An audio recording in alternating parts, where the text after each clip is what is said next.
Good morning. I'm Kate with Connect Point Moms, and today we're talking about sibling rivalries. Oh, moms, I've had so many of you ask me questions about this and have concerns about this that I think we might have to do. When I was writing the article about sibling rivalries, it might be in 2 or even 3 parts, so we might have to do more than one live on this. Please ask your questions, and I will get to them and answer them to the best of my ability. So I came up with about 5 points I wanted to talk about today with sibling rivalries. First, do you know that rivalry actually means competition? So the first thing I want us to think about is we need to understand, why are we in competition? And the answer to that is because each of us were created with a basic need to feel loved, to be accepted, to be valued for just who we are.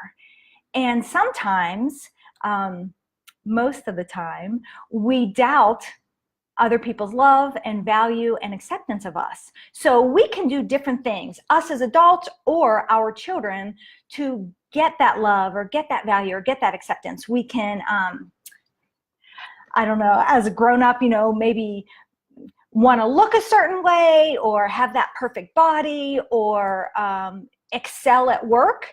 Maybe your children try to excel at school or at sports or playing an instrument. And they do these things to get your love and acceptance. And if they feel like maybe their sibling is doing better at something than they are, they get jealous. So we know as Christ followers, the basic issue is sin. So just being aware of that and knowing that this is a sin issue, but of course, all is not lost. So first, I want you to understand that we're in competition with each other because of this basic need we have to be loved and accepted. And second, we need to help our children understand that. So very young children, of course, this is going to be difficult for them to understand, but we need to start talking about it with them so that as they grow in physicality and maturity, they can start to really understand this. Look, I have this basic need, and they can start to verbalize, look, Mom, I feel like I need your attention. The way we do this with young children and even older children, if we haven't done it yet, is by saying things like, all right, say you just had a new baby and the older sibling is like, I hate the baby, send the baby back. We may be tempted to say, you don't hate the baby, you love the baby, this is your baby. But they're feeling like they hate the baby. So we don't want to diminish that feeling that they have, but reframe it by saying something like, this is hard. You used to have mommy all to yourself, and now it seems like all my attention is going to the baby. That's hard. You wish you could have more of mommy's attention. Pardon me.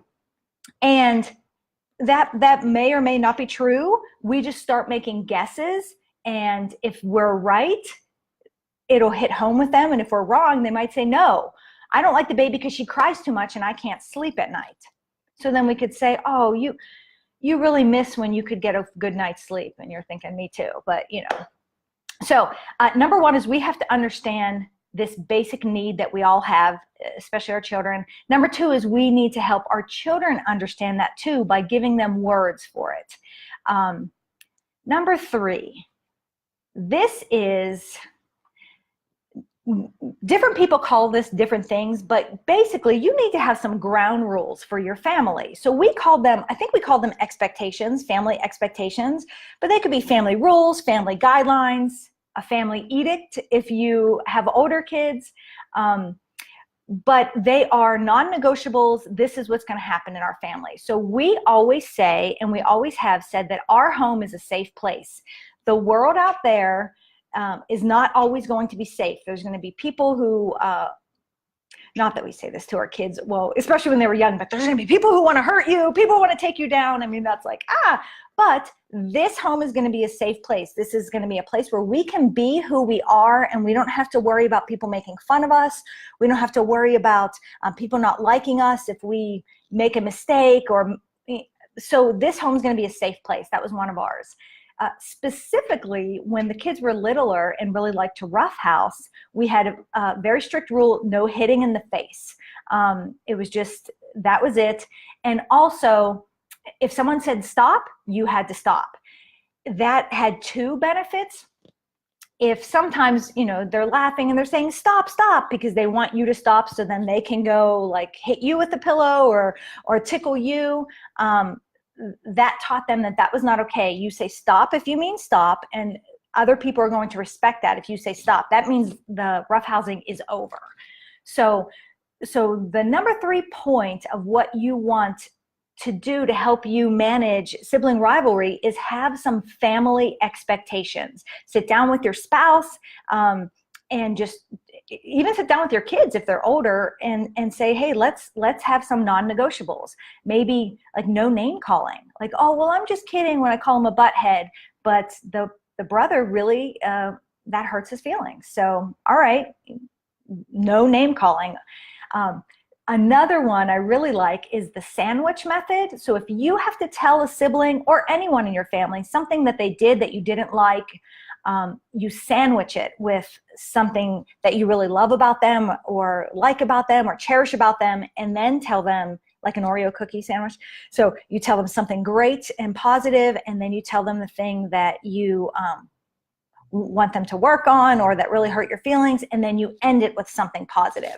So when I was teaching, we always did that with parents. Instead of just saying, look, your child really needs to work on self-control, we would first start with all of Johnny's positive qualities, and then say he needed to work on self-control, and then end it with some more positive qualities. So that's the sandwich method.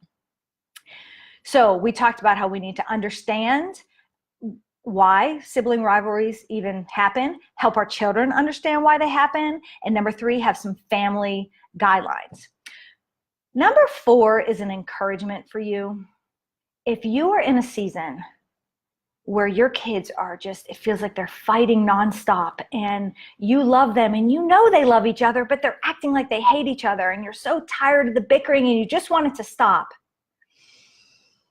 let me encourage you by saying it is not a mistake that you have the children that you have right now in this moment in your family. So I have told you that we have a blended family. It is no mistake that right now we're raising these 2 boys, 13 and 14 years old, and even though they're not blood related, they are family, they are brothers, and this is how God ordained it. You might not have planned your life like this, but I guarantee you that it was God's plan, that He allowed it.